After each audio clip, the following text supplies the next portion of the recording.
நாளின் செய்யும் வினிதானின் செய்யும் என நாடி வந்த கோழியின் செய்யும் கொடுங்கூற்றியன் செய்யும் குமரேசர் இரு தாளும் சிலம்பும் சதங்கையும் தண்டையும் சண்முகம் தோளும் கடம்பும் எனக்கு முன்னே வந்து தோன்றினே. உலகமெங்கும் வாழ்ந்து கொண்டிருக்கும் ஸ்ரீ குபேரன் டிவி நேயர்களுக்கு சைதை ராஜாவின் அன்பான வணக்கங்கள். நாம் இப்பொழுது இந்த எபிசோடில் வார ராசி பலன்கள் செப்டம்பர் 5 முதல் செப்டம்பர் 11 வரைக்கும் உள்ளடக்கிய நாட்களுக்கு கிரகங்கள் வாக்கிய பஞ்சாங்க அடிப்படையில் எப்பேற்பட்ட பலனை வழங்கப் போகிறது என்பதை பார்க்க போகிறோம். வாங்க, இப்போது நாம் சிம்ம ராசி பார்க்க போகிறோம். சிம்ம ராசி காலபுருஷனுக்கு 5வது ராசி. சூரிய பகவான் ஆட்சி பெறும் வீடு. ராசிநாதன் ராசியில் இருந்தால் அதை விட ஒரு சிறப்பு வேறு ஒன்றுமே இல்லைங்க. பொற்காலம் சொல்லலாம். சூரியன் சிம்மத்தில் இருக்கிற வரைக்கும் சிம்ம ராசிக்கு பொற்காலம். நினச்சதை சாதிக்க முடியும். நீங்கள் எதையும் சிந்தித்து செயல்பட்டு வெற்றி வாய்ப்பை பெறுவீர்கள் அப்படின்னு சொல்லலாம். சமூகத்தில் பேரு புகழ் அந்தஸ்து உயரக்கூடிய ஒரு காலகட்டம்.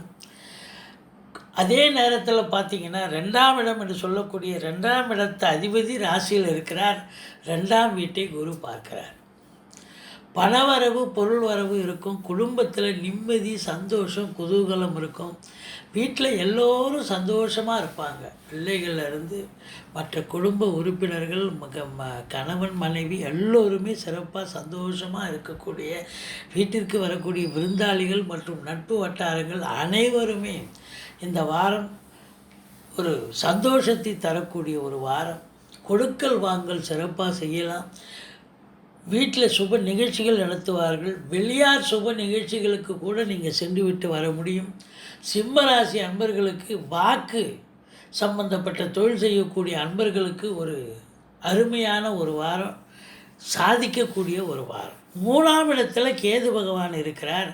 3ல் கேது இருக்கணுங்க. 3, 6, 11 ராகு கேதுக்கள் அமர்ந்தால் அளப்பரிய பலனை தரக்கூடிய ஒரு நிலை அப்படின்னு ஜோதிட கிரந்தம் சொல்கிறது. அப்போ பொருளாதார ரீதியாக இந்த கேது பகவான் சிம்ம ராசிக்கு வாரி வழங்கக்கூடிய ஒரு நிலையில் இருக்கிறார். மைனஸ் அப்படின்னு பார்த்தீங்கன்னு சொன்னால் 3ஆம் இடத்தை சனியும் பார்க்குறார், கேதுவை பார்க்குறார். அதனால் இளைய சகோதர சகோதரிகளுக்கும் உங்களுக்கும் கருத்து வேறுபாடோ அல்லது அவங்களுக்கு உடம்பு முடியாமல் போகவும் இருக்கலாம். மற்றபடி எடுக்கும் முயற்சிகளில் கொஞ்சம் காலதாமதம் எடுக்கும். மற்றபடி குறைவொன்றும் இல்லை. 4ஆம் இடத்தை குரு பகவான் பார்க்கிறார். 4ஆம் இடம் என்பது பிள்ளைகளுடைய கல்வி ஸ்தானம். சிறப்பாக படிப்பாங்க. அதே நேரத்தில் பார்த்திங்கன்னு சொன்னால் தாயாருடைய தேக ஆரோக்கியம் சிறப்பாக இருக்கும். தாய் வழி சொந்தங்கள் ஆதரவாக இருப்பார்கள். செவ்வாயும் பார்க்குறார். அப்போ சிம்ம ராசி அன்பர்களுக்கு வீடு இல்லாதவங்க வீடு வாசல் அமையும். ஒரு சிலர் வண்டி வாகனங்கள் மாற்றி அமைப்பார்கள். படிக்கும் பிள்ளைகள் என்ன கோர்ஸில் சேரணுமோ அந்த கோர்ஸில் சேர்ந்து நல்லா படிக்கக்கூடிய ஒரு அமைப்பு இருக்குங்க. மற்றபடி இந்த 7ஆம் இடத்து அதிபதி என்று சொல்லக்கூடிய சனி பகவான் 6ஆம் இடத்துல வக்ரகதியில் இருக்கிறதால அப்போ 5ல் இருப்பதாக ஒரு ஐதீகம். அப்போ பூர்வீகம் சம்பந்தப்பட்ட விஷயங்களில் ஏதாவது சில பிரச்சனைகள் வரலாம்.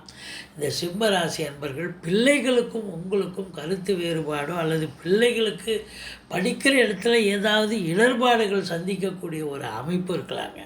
குலதெய்வ வழிபாடு பண்ணுங்கள். இந்த வாரம் தலைக்கு வர்றது தலைப்பாயோட போகும்.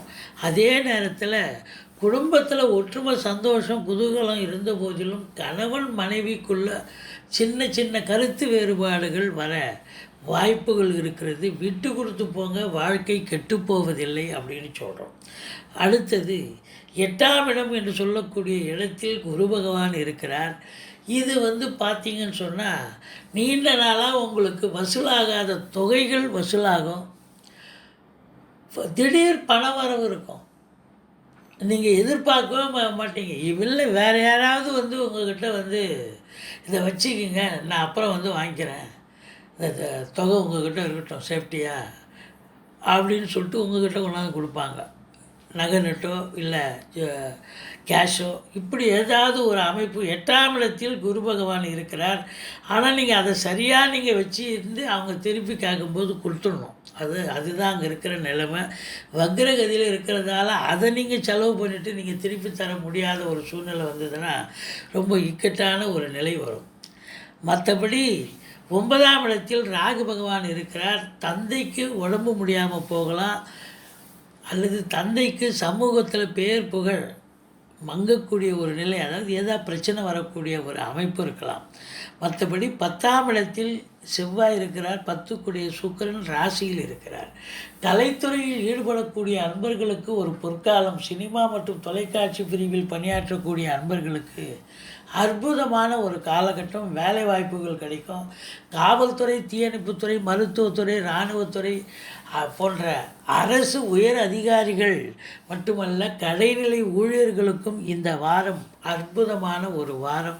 சொந்த தொழில் பண்ணுறவங்களும் சிறப்பாக பண்ணுவாங்க, எந்த குறையும் இல்லை. 12ஆம் வீட்டை குரு பகவான் பார்ப்பது செலவினங்கள் ஏற்பட்டாலும் சுப செலவுகளே ஏற்படும். இந்த சிம்ம ராசிக்கு 11ஆம் தேதி சந்திராஷ்டமம் வர இருப்பதால் எச்சரிக்கையோடு இருங்கள். மற்றபடி இந்த ராசிக்கு இந்த வாரம் பொது பலனை பார்க்கும் பொழுது நல்ல அமக்கலமாக சந்தோஷமாக இருக்கக்கூடிய ஒரு வாரம். நீங்கள் வணங்க வேண்டிய தெய்வம் ஈஸ்வரனை வழிபாடு செய்யுங்கள். ஸ்ரீ குபேரன் டிவியை பார்த்தமைக்கு நன்றிகள். மேலும் இது போன்ற தகவல்களை தெரிந்து கொள்ள ஸ்ரீ குபேரன் டிவியை சப்ஸ்கிரைப் செய்யுங்கள். மறக்காமல் பெல் ஐக்கானை கிளிக் செய்யுங்கள்.